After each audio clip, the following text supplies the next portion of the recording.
자, 여러분 안녕하십니까? 오늘은 레벨 1 3주차 명사에 대해서 배워보도록 하겠습니다. 우리가 앞에서 이제 동사를 배웠습니다. 동사가 문장의 가장 어떤 중심적인 기능을 하게 됩니다. 그래서 동사 앞부분에는 주어부가 되는 것이고 동사 뒷부분에는 이제 서술어부가 형성이 되거든요. 자, 그런데 문장에서 이제 가장 핵심적인 주어라든지 또 목적어라든지 이런 것들을 모르고서는 우리가 문장을 안다고 할 수 없겠죠. 자, 그래서 우리가 이제 이 명사에 대해서 이 인식을 해야 됩니다. 문장을 보면서 이 명사가 무엇인지 요거를 체크를 해낼 수가 있어야 돼요. 요게 돼야지만이 여러분들이 문장에 대해서 이해를 하실 수가 있고요. 명사가 이해돼야지 대명사가 이해가 되고요. 대명사가 이해가 돼야지 관계대명사가 이해가 되고 의문대명사도 이해가 되고 그렇습니다. 자, 그래서 여러분들 한번 해보도록 하겠습니다. 자, 먼저 첫 번째 명사라는 것은 뭐냐 하면은 크게 나눠서 문장의 주어, 그 다음에 동사의 목적어, 그 다음에 전치사의 목적어. 전치사의 목적어라는 것은 우리가 익히 알고 있는 여러 가지 전치사들이 있습니다. 전치사 뒤에 이렇게 명사가 나오는 케이스, 얘를 우리가 뭐라고 그러냐면은 전치사의 목적어라고 얘기를 합니다. 우리가 전치사를 영어로 뭐라 그러냐면은 preposition이라고 얘기를 합니다. 그래서 얘를 요 앞 글자를 따서 앞으로는 PN 이렇게 부르도록 하겠습니다. 자, 그 다음에 동사의 목적어라는 것은 무슨 말이냐? 이렇게 동사 뒤에 명사가 와서 뭐뭇을, 뭐뭐를 이런 식으로 해석되는 것을 얘기를 합니다. 이해하시겠죠? 자, 얘를 그래서 동사 뒤에 오는 명사를 우리가 동사의 목적어다 이렇게 얘기를 합니다. 자, 그런데 동사의 목적어의 경우에 조금 특이한 경우가 있는데 동사 뒤에 이렇게 명사가 두 개 와서 앞에 거에는 뭐뭐에게 뒤에는 뭐뭐를 이라고 해석이 될 때가 있습니다. 얘를 우리가 뭐라 그러느냐면은 사형식 문장이다 이렇게 얘기를 합니다. 그래서 우리가 통상적으로 일반적으로 목적어라고 할 때는 어떤 전미사가 붙느냐 하면 뭐뭇을 뭐뭐를 이렇게 붙죠. 그래서 얘를 뭐뭇을 이렇게 해석되는 이 부분을 우리가 직접 목적어다 이렇게 얘기를 하게 됩니다. 자, 그 다음에 뭐뭐 세 개 이렇게 되는 것은 얘는 사실상 실제 목적어처럼 그렇게 해석이 되지는 않죠, 그죠? 예. 그래서 얘를 우리가 간접 목적어다 이렇게 얘기를 하게 됩니다. 이해하시겠습니까? 자, 그래서 이런 것들이 사형식에서 나오는 현상이다 라고 여러분들이 인식을 하시면 되겠습니다. 네. 자, 그 다음에 보어라는 것이 있는데요. 사실 보어가 이제 우리 친구들이 잘 이해를 좀 못하는 부분이기도 한데요. 보어가 언제 나타나는 거 하니까 조금 지우고 하겠습니다.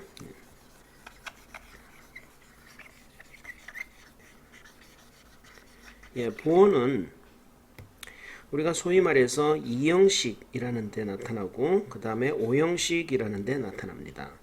2형식은 생긴 모양이 어떻게 되느냐 하면은 주어, 동사, 보어 이런 형태를 취하게 되는데 보어 자리에 명사가 올 수가 있어요. 그런데 이 명사 말고 또 뭐가 올 수가 있느냐 하면은 형용사도 올 수가 있어요. 예. 자, 그래서 이게 둘 다 문법적으로 중요한데 우리가 실질적으로 뭐냐 하면은 명사에 대해서 우리가 다루고 있기 때문에 요거에만 좀 더 초점을 맞춰서 설명하자면은 이런 식입니다. 예를 들어서 I feel happy. 나는 행복하게 느낀다. 이렇게 되죠. 예. 요때 I feel happy. 요게 형용사가 쓰였는데 예. 즉 보어의 특징을 설명하기 위해서 제가 그렇습니다. 이때 특징이 어떠냐면은 동사를 기준으로 해서 앞에 있는 이 부분과 그 다음에 동사 뒤에 있는 이 부분이 주어하고 서술어 이런 식으로 해석이 돼버립니다. 즉 feel을 무시하고 나는 행복해 라고 얘기하는 거죠. 그렇게 되면 여러분 말이 되나요? 나는 행복하게 느껴. 나는 행복해. 자, 어때요? 누가 행복한 거죠? 내가 행복한 거죠. 예, 이런 관계가 성립되는 것을 우리가 보어다 이렇게 얘기를 합니다. 자, 그러면은 요때 마찬가지로 명사를 한번 써볼게요. I am 그 다음에 a genius. 나는 천재다. 이렇게 되죠. 그죠? 그럼 여기에 있는 am을 무시하고 보더라도 요 앞부분과 뒤에 있는 요 부분이 주어하고 서술어 관계가 되는 걸 볼 수가 있습니다. 즉 누가 천재란 얘기죠? 내가 천재란 얘기가 됐죠. 이런 경우에 우리가 얘를 보어다 이렇게 얘기를 합니다. 그래서 얘는 우리가 C로 이렇게 표시를 하도록 하겠습니다. 이해되셨죠? 자, 그러면은 오형식도 어렵지 않습니다. 오형식은 어떤 것이냐? 오형식은 생긴 모양이 주어, 동사, 그 다음 목적어가 나오고요. 목적어 뒤에 보어가 나오게 됩니다. 그런데 얘를 우리가 뭐라 그러냐면은 목적격 보어다 이런 얘기를 하거든요. 이 얘기는 무슨 말일까요? 여기에서 우리가 주격 보어다 이런 명칭을 쓰지 않고 목적격 보어다 이런 얘기를 하죠. 즉 주어 서술어 관계가 어디에서 성립이 된다? 요 지점에서 성립이 된다라는 얘기예요.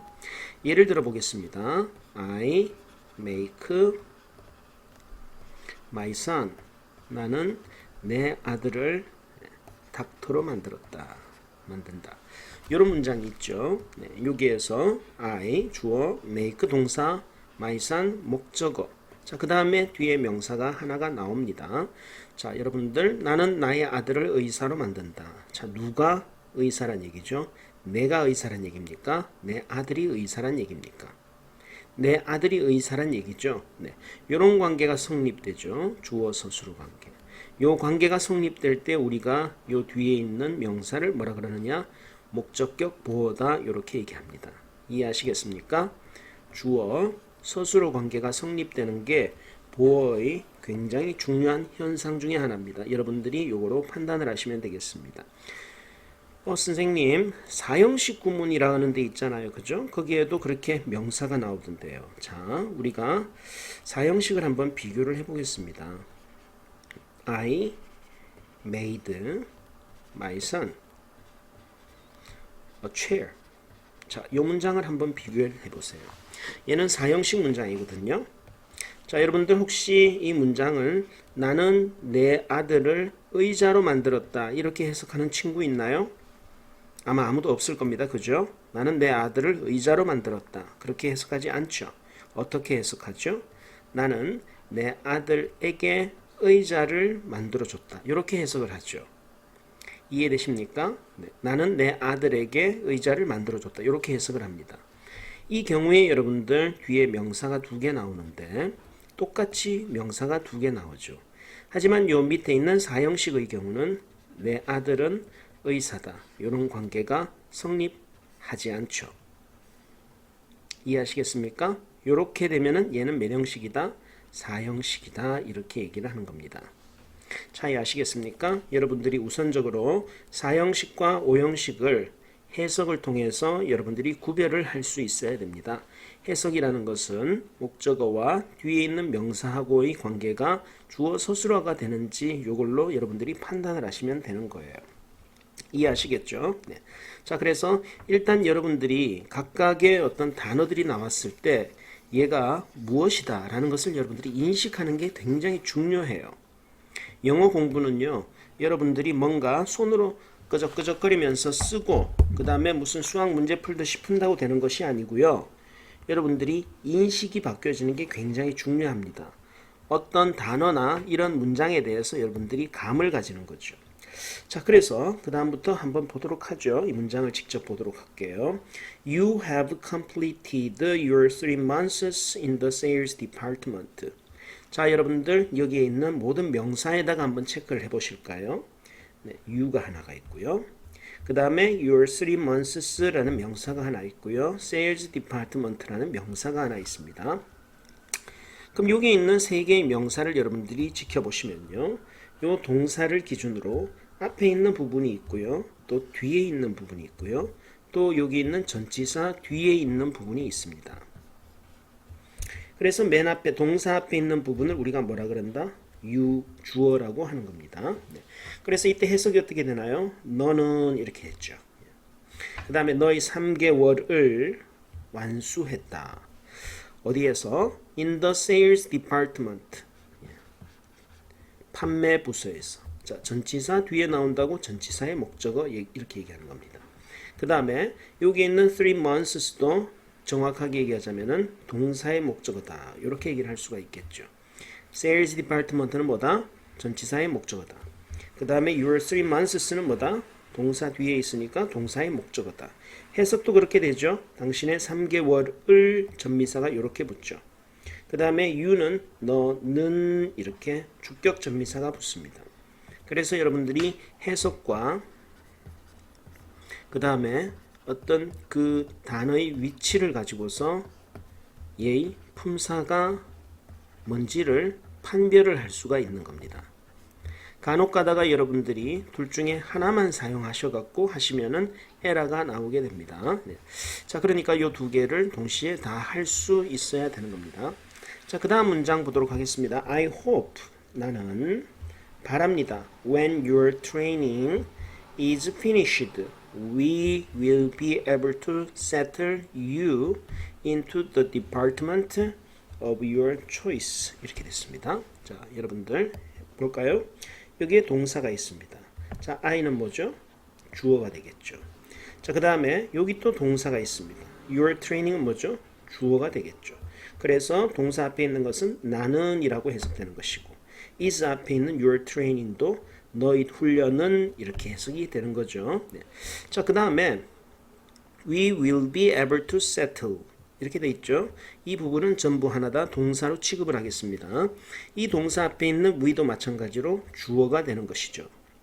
이해되셨습니까? 자, 그 다음에 요 you는요 settle이라는 동사 뒤에 쓰인 목적어가 되겠죠.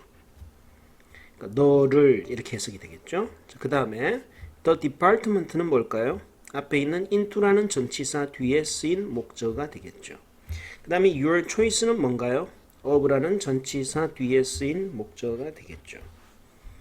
이해하시겠습니까? 자, 그래서 명사가 하나, 둘, 셋, 그 다음에 넷, 다섯, 6개가 등장하는 문장이 된 거예요. 자, 그래서 우리가 앞에 배웠던 것들을 한번 다시 복습을 해보도록 하겠습니다. 동사가 총 몇 개가 쓰였나요? 하나, 둘, 그 다음에 3개가 쓰였습니다. 자, 그렇다면은 여러분들 접속사는 몇 개가 필요하죠? 네, 맞습니다. 2개가 필요하죠. 하나, 2개 이렇게 나오고 있죠. 예. 자, 그래서 이 원칙들을 여러분들이 잊지 마셨으면 좋겠습니다. 자, 그 다음에 세 번째 문장 보도록 하겠습니다. volunteers라는 명사가 있고요. 그 다음에 a sense라는 또 명사가 있죠. 그 다음에 satisfaction도 있고요. 그 다음에 이제 우리가 형태로서 판단을 해야 되는데 여기 전치사 뒤에 또 뭐가 나오죠. 그러면 얘는 뭘까요? 네, 명사가 되는 거죠. 네. 그 다음에 여기에 their social network라는 명사도 나왔죠. 이 명사는 뭘까요? 예, 동사의 목적어가 되는 거죠. enrich 안에 있는 동사의 성질 뒤에 목적어란 얘기죠. 그 다음에 the service 뭡니까 여러분? 전치사의 목적어가 되죠. in이라는 전치사에. 그 다음에 others 전치사의 목적어가 되는 것입니다. 이해되셨습니까? 자, 여러분들 명사를 정확하게 이해하시고 동사를 정확하게 이해하시면은 그때부터 동명사 이런 것들이 이해가 되기 시작할 거예요. 자, 그래서 맨 앞에 있는 volunteers 이것은 뭐냐? 동사의 주어기 때문에 동사 앞에 있는 주어죠.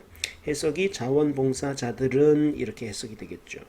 그 다음에 a sense 어떤 느낌을 보고합니다. 이렇게 되죠.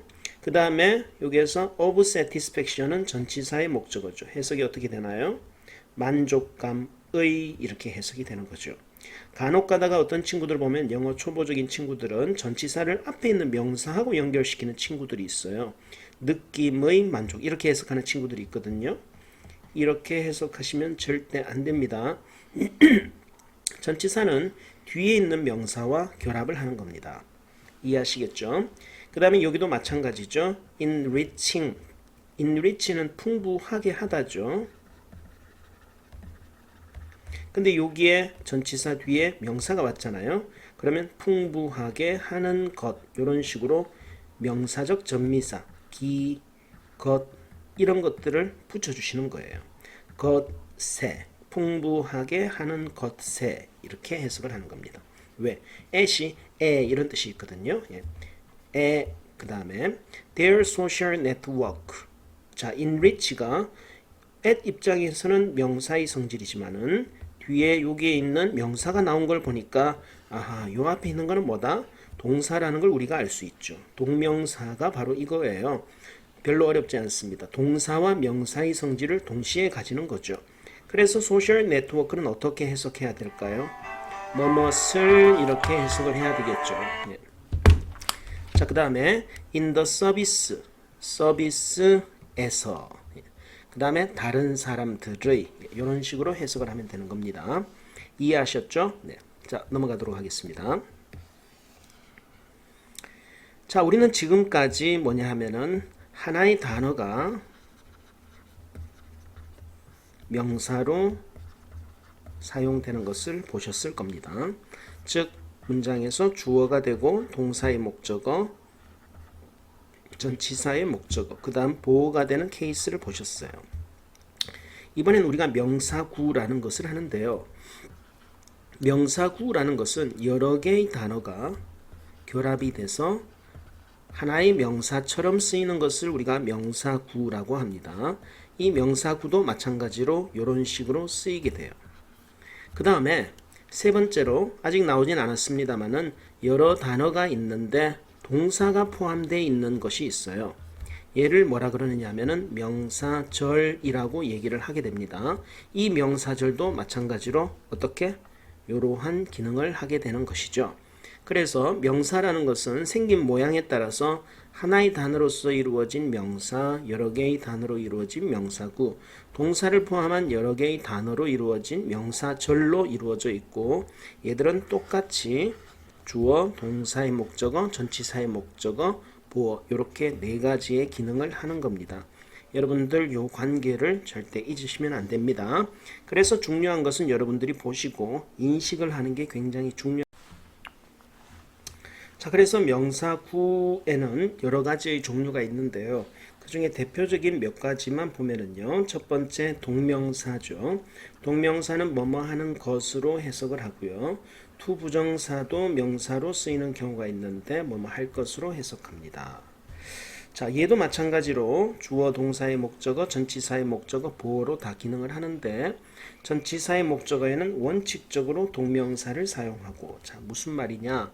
예를 들어서 by라는 전치사가 있다고 해요.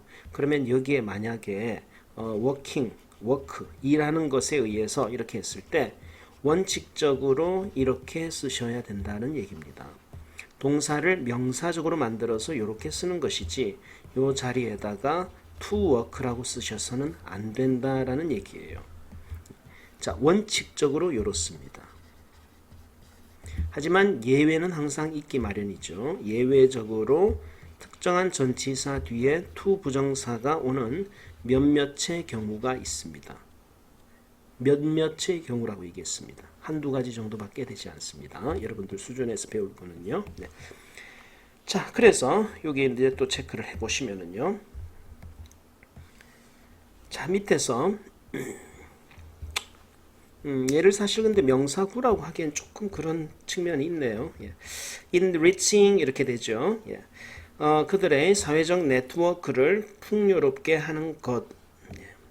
여기에 전치사 더하기 명사가 됐죠. volunteering 주어 자리에 있고요. simply providing students with complex texts 동사가 여기 있고요. 주어는 뭐가 될까요? providing이 되겠죠. 얘가 명사의 기능을 하죠. 그럼 students는 뭘까요? 동사의 목적어가 되는 거죠. complex text는 뭘까요? 전치사의 목적어가 되는 거죠. 이해하시겠습니까? 결국 남는 것은 요 providing 밖에 없는 거죠. 그래서 providing이 is의 주어인 겁니다. 자, 그래서 해석이 어떻게 되나요? 복잡한 과제를 학생들에게 제공하는 것은 이렇게 되는 거죠. 단순히 제공하는 것은 is not enough for learning 학습이 일어나게 하는데 충분치 않다. 이렇게 해석을 하면 되겠죠. 자, 그 다음에 보도록 할게요. By listening to them. 그들을 듣는 것에 의해서. 자, 여기 있는 listening은 뭐냐? by라는 전치사, 즉 preposition 뒤에 오는 명사가 되는 거죠. 자, 그 다음에 all mammals. 모든 포유류들은 필요로 합니다. 떠날 것을 필요로 합니다. 동사의 목적어가 되는 거죠. 네. 자, 그 다음에 you can start. 당신은 그들을 다시 사랑하기를 시작할 수 있습니다. 됐습니까? 네. 자, 그 다음에 아이들을 돌보기 위한 사랑스러운 기술은 자, for 뒤에 helping. 얘가 전치사의 목적어가 되고요. 또한 얘는 뒤에 명사가 나와 있죠. 그렇죠? 이 명사는 뭘로 쓰였을까요? 그렇죠. 네, 동사의 목적어가 되는 거죠. 자, 다시 얘기하지만은 여러분들 꼭 명심하셔야 될 게 인식이 바뀌어야 될 게 모든 명사는 틀림없이 네 가지 기능 중 하나를 한다는 겁니다. 그래서 여러분들 이거는 대원칙입니다. 틀림없이라 그랬죠. 많은 친구들이 문법이 굉장히 힘들어지는 이유 중에 하나가 명확한 원칙이 흔들리기 때문에 그래요. 여러분들이 모든 명사를 보실 때 오늘부터는 얘가 무슨 기능인지 이 네 가지 기능, 주어, 동사의 목적어, 전치사의 목적어, 보어 그 중에 하나인지를 끊임없이 체크를 하세요. 문법이 어려운 친구들은요. 여러분 다른 문법 하시는 것보다 이게 확실하게 여러분들 실력을 업그레이드 시킵니다. 아시겠죠? Take the first step. 여기 또 명사가 나왔죠. 뭔가요? 동사의 목적어죠. 그 다음에 여기 또 creating이 있죠. towards 뭔가요? 전치사죠. 그러니까 전치사의 목적어. 그 다음에 그들 자신의 독특한 이야기. 얘는 몇 쓰였을까요? 동사의 목적어. 이해하시겠습니까? 그 다음에 them 왜 쓰였을까요? 동사의 목적어. you 뭔가요? help의 목적어. story 뭔가요? complete의 목적어.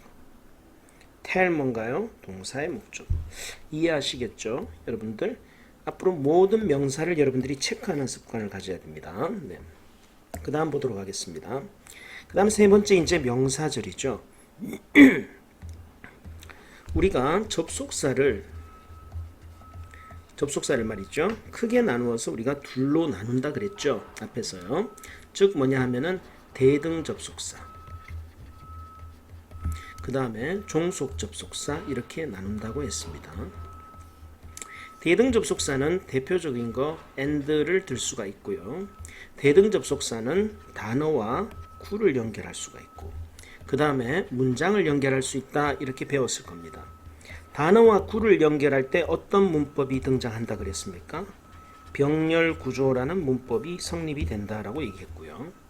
문장을 연결할 때 여러분들은 문장 앞에 콤마가 찍힌다는 것을 여러분들 신경을 쓰라 그랬습니다. 근데 콤마는 뭐냐 하면은 의무적인 건 아니고 옵션이에요. 쓸 때도 있고 글을 쓴 사람이 좀 친절한 사람이라면 써주고 좀 불친절한 사람이라면 안 써주고 그렇습니다. 네. 종속 접속사는 또 크게 나눠서 명사절, 부사절 이렇게 나뉘어집니다. 명사절은 지금 우리가 하고 있는 거죠. 크게 나누어서 that과 if로 나누어집니다. 이때 if는 만약이란 뜻이 아니에요. 뭐뭐인지 아닌지 이런 식으로 해석될 때가 많죠. if 혹은 whether를 사용을 합니다. 명사절일 때 우리가 앞에서 설명을 했듯이 선행사가 없어요. 왜 그럴까요, 여러분?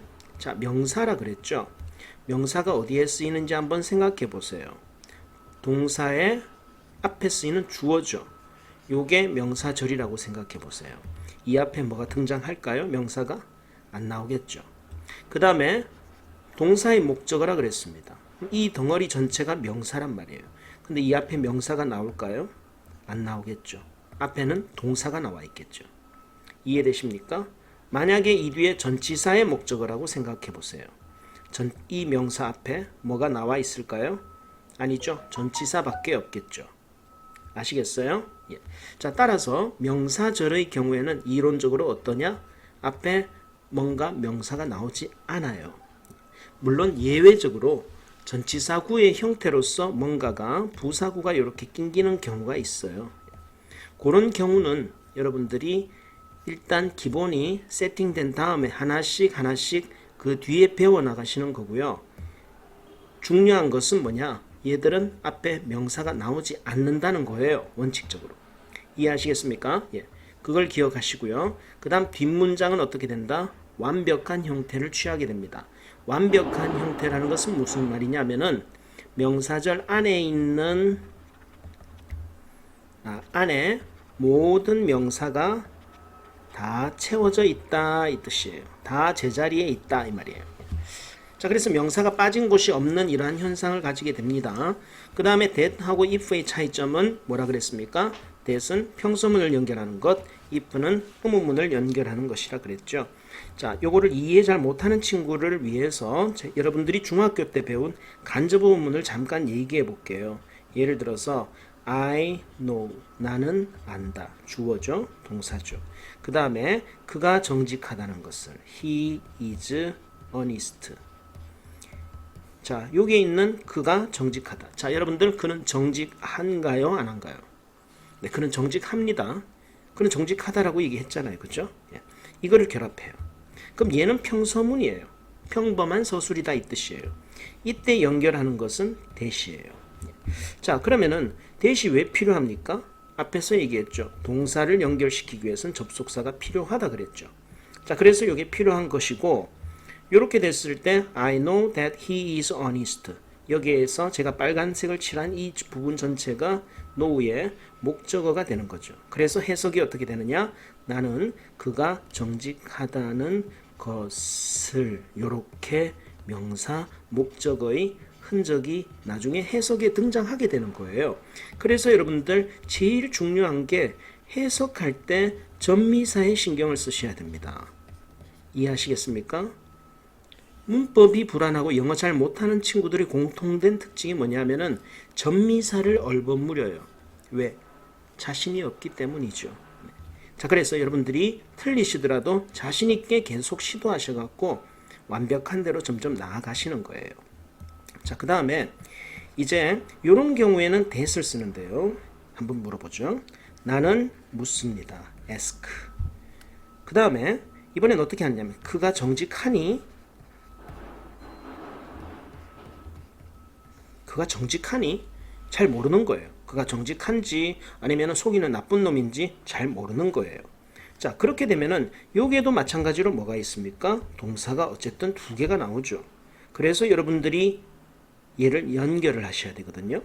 이런 의문문인 경우에 여러분들이 뭘 쓴다? 요게 if나 혹은 whether를 쓰게 되는 겁니다. 즉 얘를 써줌으로써 내 뒤에는 의문문이 나오고 있어 라는 신호를 주고 있는 거죠. 이해하시겠습니까? 자, 그리고 if나 whether라는 의문문이기 때문에 얘 신호를 주고 그 다음에 뒤에는 접속사이기 때문에 순서는 주어 동사가 돼야 되는 거죠. He is honest 이렇게 가는 거죠. 예, 여러분들이 간접 의문문이라고 배우신 게 바로 이걸 얘기를 하는 거예요. 그래서 한 번씩 평가원 시험에서 출제가 된 적이 있었습니다. 여기에 문제를 if니 대신이 이렇게 문제를 냈어요. 그럼 우리는 뭘 보고 얘가 의문문인지 알 수 있을까요? 그렇죠. 요 단어를 보고 나는 묻는다 라는 말이 나왔기 때문에 뒤에는 뭐다? 아, 의문문이구나 라는 걸 예측을 할 수가 있고 아하, if구나 이렇게 선택을 하시는 겁니다. 이해하셨죠? 여러분 모든 어려운 문제는 기본이 탄탄하면은 금방 쌓아집니다. 근데 기본이 탄탄하지 않으면은요, 여러분들이 아무리 쌓아도 불안하고요. 언제 넘어질지 모르고요. 다시 금방 원점으로 돌아가고요. 그렇게 됩니다. 지금 여러분들이 하시는 것이 기본 중에 기본이고 또 가장 중요한 것들이에요. 여러분들이 이게 안 된다면은 여러분들은 절대로 성장할 수가 없을 거예요. 반면에 이게 정확하게 잡힌다면은 우리가 레벨에서 하고 있는 1, 2, 3가 지금 계속 잡히고 있다면은요, 여러분들은 굉장히 빠르게 성장을 하시게 될 겁니다. 자, 그 다음 내용 한번 보도록 하죠. We don't like to think that who we are and where we stand are short-lived. Yeah. 자, 여기에서 보시면 조금 어려운 문장이라고 볼 수 있는데요. think라는 동사가 있죠. 선생님, like가 동사 아닌가요? 맞습니다. like가 동사인데요. to think는 like 입장에서는 목적어, 즉 명사 기능을 하고 있죠. 앞에서 얘기했던 명사구가 되겠죠. 그런데 얘는 뭘로 만들어졌다? 동사의 성질을 갖고 있죠. 동사로 만들어졌죠. 자, 그렇다면 요 뒤에 있는 대절은 뭐가 되는 걸까요? 네, think의 목적으로 기능하게 되는 거죠. 그래서 명사절이다. 이렇게 얘기를 하는 거죠. 우리는 생각하기를 좋아하지 않습니다. That who we are. 우리가 누구인지. 그리고 where we stand. 우리가 서 있는 곳이 are short-lived. 단명하게 된다는 것을 우리는 생각하는 것을 좋아하지 않습니다. 자, 여기에서 지금 글 전체의 동사는 are로 보여지고요. 여기에는 who we are, where we stand 이 두 개를 결합해서 하나의 주어로 보고 있는 것 같네요. 네. 여기에는 지금 형용사가 쓰였죠. 네. 자, 그래서 여러분들 뒤에 문장이 완벽하다 그랬죠. 대절 뒤에는요. 여기에 지금 명사가 와야 될 자리는 주어 자리밖에 없겠죠. 주어가 다 채워져 있는 걸 볼 수가 있습니다. 자, 그 다음에 두 번째 문장 보도록 할게요. I have found 동사 나왔죠. 그 다음 대절은 뭐다? found의 목적어가 되겠죠. 자, 그래서 해석이 끄트머리 어떻게 될까요? 이거 하는 것을 발견했다. 이렇게 해석하시게 되는 거죠. 그래서 이러한 명사의 흔적, 목적의 흔적이 해석에 남아있도록 여러분들이 해석을 하셔야 됩니다. 자, 그 다음에 뒤에 문장이 완벽하다 그랬죠. 동사가 있고요. 대부분의 사람들은 자신들 같은 사람을 고용하기를 좋아합니다. 자, to hire like의 목적어죠. 하지만 동사의 성질이 있어요. 그래서 이렇게 people이라는 목적어를 갖게 되고요.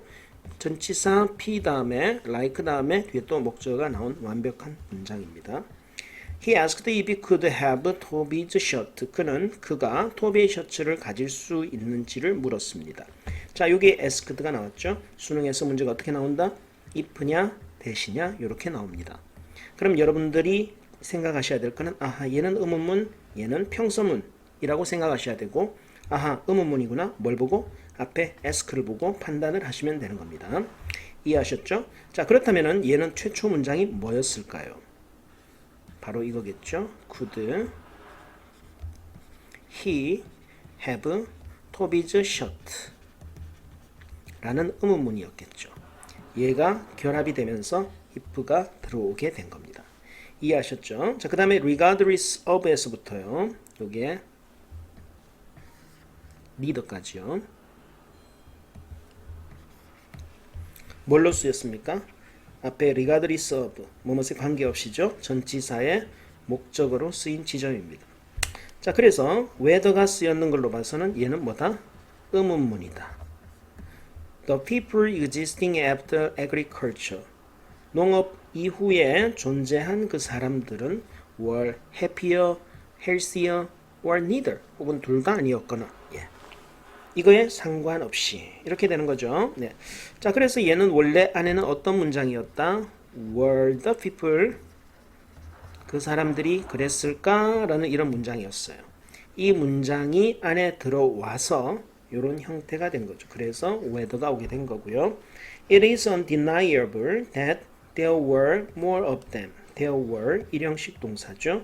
More of them. 그것들 중 더 많은 것이 있었다는 것을 그들 중 더 많은 이들이 이거는 뭐 사람의 수를 얘기하는 거예요. 부인할 수가 없습니다. 자, 여러분들 여기에 있는 대절은 뭘로 쓰였을까요? 뒤에 문장이 완벽하죠.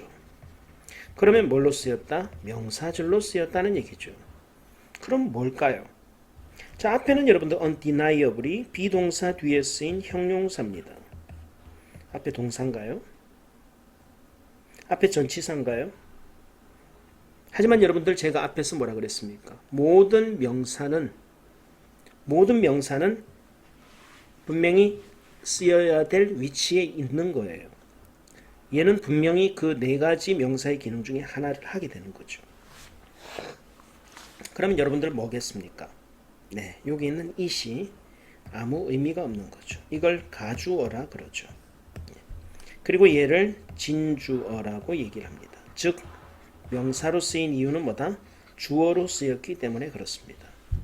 이런 점들 때문에 영어가 여러분들이 조금 어려워질 수도 있는 거예요. 하지만 여러분들이 많은 문장을 보시다 보면은 자연스럽게 쉽게 해결될 수 있는 부분이니까 포기하지 마시고 열심히 공부하도록 하세요. 자, 그렇습니다. 네. 예, 이런 것을 우리가 명사라고 합니다. 예. 그 다음 보도록 하죠.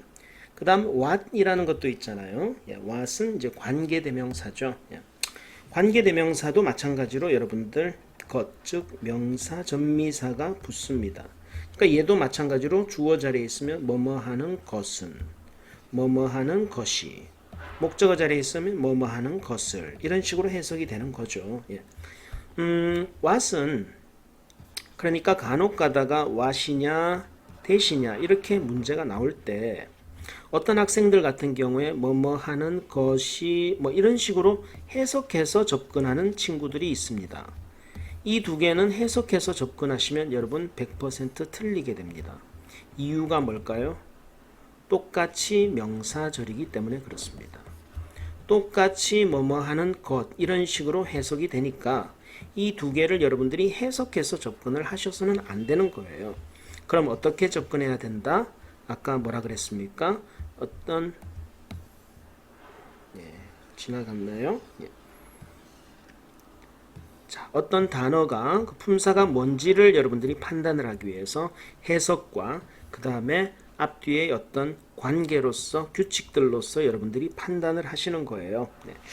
자, 그래서 관계대명사 what은 선행사가 없고 그 다음 뒷문장이 불완전한 상태가 됩니다. 명사가 하나 빠지게 돼요. 그럼 요 빠진 명사가 어디 들어가 있느냐 하면은 요 안에 들어가 있어요. 이해되세요? 예. 그 다음에 여기에도 왜 앞에 선행사가 없느냐, 관계대명사인데 명사가 왜 없느냐? 예. 얘도 마찬가지로 요 안에 들어가 있어요. 요 안에 들어간 게 서로 같은 거예요. 아시겠어요? 네. 나중에 관계대명사에 대해서는 좀 더 상세하게 설명을 하도록 하고요. 그 다음에 접속사 대수는 어떠냐 하면은 조금 전에 선행사가 없다 그랬죠. 뒷문장이 완벽하다 그랬죠. 자, 그래서 what하고 대시 문제가 출제됐을 때 여러분들은 1차적으로 뭘 체크해야 된다? 뒤에 있는 문장에서 명사가 빠진 곳이 없는지 그 지점을 체크하셔야 됩니다. 그런데 만약 여러분들이 명사가 뭔지를 몰라요. 명사가 말은 주어, 동사의 목적어, 전치사의 목적어라고 얘기를 하죠. 어떤 친구들은 그걸 아는 것을, 그 말을 할 수 있는 것을 전치사의 목적어다, 뭐 주어다 이렇게 얘기하는 게 문법이라고 생각을 합니다. 그거 아니에요, 여러분. 그거를 여러분들이 적용시켜서 특정 단어가 그 중에 뭔지를 정확하게 찍어내야지 여러분들이 아시는 겁니다. 실제 여러분들이 그런 지식을 가졌다는 것은 지금 이러한 저하고 공부를 하시면서 이런 지식을 가진 것은 영어의 1% 정도도 되지 않습니다. 실제 이게 여러분들이 많은 문장을 해석하시면서 센스를 기르셔야 됩니다. 이 단어가 뭔지. 그렇게 돼야지 여러분들이 문법이 완성이 되는 거예요. 네. 자, 그 몫은 여러분들한테 달려 있습니다. 저는 여러분들한테 규칙을 가르치는 데까지가 저희 몫이에요. 네. Don't ever tell me. 나에게 말하지 마세요. 네가 생각하는 것을. 자, 직접 목적으로 쓰였죠. 어떻습니까? what은 선행사가 없죠. think의 목적어가 없죠. 자, 그 다음에 보도록 할게요. remember의 목적어로 쓰였죠. 동사의 목적어. 그 다음에 선행사 없죠. did의 목적어 없죠. 이런 특징을 가지게 됩니다. 이런 것을 우리가 관계대명사라고 하는 것입니다. 이해하셨죠? 네, 오늘 여기까지 하겠습니다. 수고하셨습니다. 숙제 꼭 해오도록 하세요. 듀얼 엣지 챌린지.